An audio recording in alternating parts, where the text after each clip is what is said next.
اعوذ باللہ من الشیطان الرجیم بسم اللہ الرحمن الرحیم سبحان اللہ وبحمدہ سبحان اللہ العظیم وبحمدہ استغفر اللہ الف لام میم اللہ لا الہ الا هو الحی القیوم اللہم صلی علی محمد وعلی آل محمد كما صليت على إبراهيم وعلى آل إبراهيم إنك حميد مجيد اللهم بارك على محمد وعلى آل محمد كما باركت على إبراهيم وعلى آل إبراهيم إنك حميد مجيد رب اشرح لي صدري ويسر لي أمري واحلل عقدة من لساني يفقهوا قولي السلام علیکم ورحمۃ اللہ وبرکاتہ۔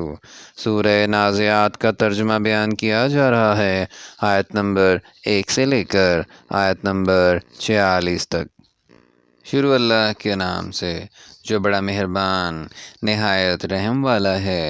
ان فرشتوں کی قسم جو ڈوب کر کھینچ لیتے ہیں اور ان کی جو آسانی سے کھول دیتے ہیں، اور ان کی جو تیرتے پھرتے ہیں، پھر لپک کر آگے بڑھتے ہیں، پھر دنیا کے کاموں کا انتظام کرتے ہیں کہ وہ دن آ کر رہے گا جس دن زمین کو بھونچال آئے گا، پھر اس کے پیچھے اور بھونچال آئے گا۔ اس دن لوگوں کے دل خائف ہو رہے ہوں گے اور آنکھیں جھکی ہوں گی۔ کافر کہتے ہیں کیا ہم الٹے پاؤں پھر لوٹیں گے؟ بھلا جب ہم کھوکھلی ہڈیاں ہو جائیں گے تو پھر زندہ کیے جائیں گے؟ کہتے ہیں کہ یہ لوٹنا معجب زیاں ہے، وہ تو صرف ایک ڈانٹ ہوگی۔ اس وقت وہ سب میدان حشر میں آ جمع ہوں گے۔ بھلا تم کو موسیٰ کی حکایت پہنچی ہے جب ان کے پروردگار نے ان کو پاک میدان طویٰ میں پکارا اور حکم دیا کہ فرعون کے پاس جاؤ، وہ سرکش ہو رہا ہے، اور اس سے کہو کیا تو چاہتا ہے کہ پاک ہو جائے اور میں تجھے تیرے پروردگار کا راستہ بتاؤں تاکہ تجھ کو خوف پیدا ہو۔ غرض انہوں نے اس کو بڑی نشانی دکھائی مگر اس نے جھٹلایا اور نہ مانا، پھر لوٹ گیا اور تدبیریں کرنے لگا اور لوگوں کو اکٹھا کیا اور پکارا، کہنے لگا کہ تمہارا سب سے بڑا مالک میں ہوں۔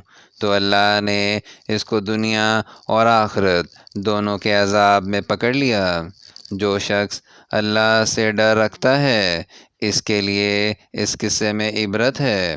بھلا تمہارا بنانا مشکل ہے یا آسمان کا؟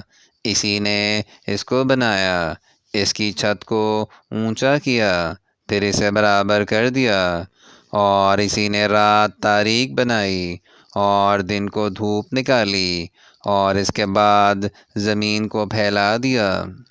اسی نے اس میں سے اس کا پانی نکالا اور چارہ اگایا اور اس پر پہاڑوں کا بوجھ رکھ دیا۔ یہ سب کچھ تمہارے اور تمہارے چارپایوں کے فائدے کے لیے کیا۔ تو جب بڑی آفت آئے گی اس دن انسان اپنے کاموں کو یاد کرے گا اور دوزخ دیکھنے والے کے سامنے نکال کر رکھ دی جائے گی۔ تو جس نے سرکشی کی اور دنیا کی زندگی کو مقدم سمجھا، اس کا ٹھکانہ دوزخ ہے، اور جو اپنے پروردگار کے سامنے کھڑے ہونے سے ڈرتا اور جی کو خواہشوں سے روکتا رہا، اس کا ٹھکانہ بہشت ہے۔ اے پیغمبر صلی اللہ علیہ وآلہ وسلم، لوگ تم سے قیامت کے بارے میں پوچھتے ہیں کہ اس کا وقوع کب ہوگا، سو تم اس کے ذکر سے کس فکر میں ہو؟ اس کا منتہا یعنی واقع ہونے کا وقت تمہارے پروردگار ہی کو معلوم ہے۔ جو شخص اس سے ڈر رکھتا ہے تم تو اسی کو ڈر سنانے والے ہو۔ جب وہ اس کو دیکھیں گے تو ایسا خیال کریں گے کہ گویا دنیا میں صرف ایک شام یا صبح رہے تھے۔